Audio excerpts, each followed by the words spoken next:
لقمان official کے محترم سامعین السلام علیکم۔ آج میں آپ کو حضرت ابراہیم علیہ السلام اور ایک مجوسی کا واقعہ سنانے جا رہا ہوں۔ حضرت ابراہیم علیہ السلام کی عادت تھی کہ رات کا کھانا کبھی اکیلے نہیں کھاتے تھے، کسی نہ کسی کو ضرور دعوت دیتے اور کھانا نوش فرماتے تھے۔ ایک رات حسب عادت آپ کسی مہمان کا انتظار کر رہے تھے کہ کسی نے دروازے پر دستک دی اور آپ نے دروازہ کھولا تو دیکھا وہاں ایک 80 سال کا بوڑھا تھا۔ اس نے کہا کہ مجھے کچھ کھانے کو دے دو، بے حد بھوک لگی ہے۔ حضرت ابراہیم علیہ السلام نے خوش ہو کر فرمایا، مرحبا مرحبا۔ اس آدمی کے ہاتھ دھلوائے اور اس کے سامنے کھانا رکھا اور کہا بسم اللہ کیجئے۔ وہ بوڑھا بولا، میں بسم اللہ نہیں پڑھوں گا کیونکہ میں مجوسی ہوں۔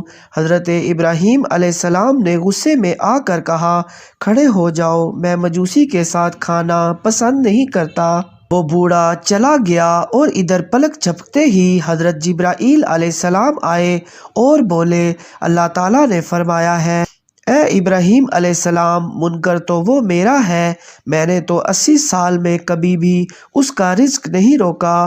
80 سال سے وہ میری نافرمانی کر رہا ہے، مجھے نہیں مانتا، مجھ پر ایمان نہیں لاتا، لیکن اس کے باوجود 80 سالوں میں نے ایک دن بھی اس کو بھوکا نہیں سلایا۔ حضرت ابراہیم علیہ السلام یہ سنتے ہی اس مجوسی کے پیچھے دوڑے، تھوڑی دور گئے تو وہ مل گیا۔ حضرت ابراہیم علیہ السلام نے فرمایا، اے اللہ کے بندے، مجھے معاف کر دو اور میرے ساتھ چل کر کھانا کھا لو، آپ کی وجہ سے اللہ مجھ سے سخت ناراض ہو گیا ہے۔ مجوسی بولا کہ کون اللہ؟ حضرت ابراہیم علیہ السلام نے فرمایا، وہ ذات جس نے ساری کائنات کو پیدا کیا ہے، اللہ وہ ہے جس نے ہر شے کو تخلیق کیا اور خوبصورت شکل میں ڈالا، اللہ وہ ہے جو تمام مخلوقات کو رزق دیتا ہے، جس نے تجھے اور مجھے اب تک زندہ رکھا ہوا ہے۔ مجوسی حضرت ابراہیم علیہ السلام کی یہ بات سن کر رونے لگا اور بولا، کیا کہنے تیرے رب کے، اے اللہ کے بندے، تیرا رب تو بہت کریم ہے، میں اتنے پیار کرنے والے عظیم رب پر ایمان لاتا ہوں۔ چنانچہ اس نے کلمہ پڑھا اور اللہ پر ایمان لے آیا۔ عزیز دوستو، ہمیں نفرت گناہگار سے نہیں بلکہ اس کے گناہ سے کرنی چاہیے، کیونکہ کوئی بھی انسان کسی گناہ میں مبتلا ہے، کوئی بھی انسان کسی گناہ میں مبتلا ہو، ہمیں اس سے نفرت نہیں کرنی چاہیے بلکہ اس کے لیے ہدایت کی دعا کرنی چاہیے۔ اللہ تعالی ہم سب کو سمجھنے اور نیک اعمال کرنے کی توفیق عطا فرمائے، آمین یا رب العالمین۔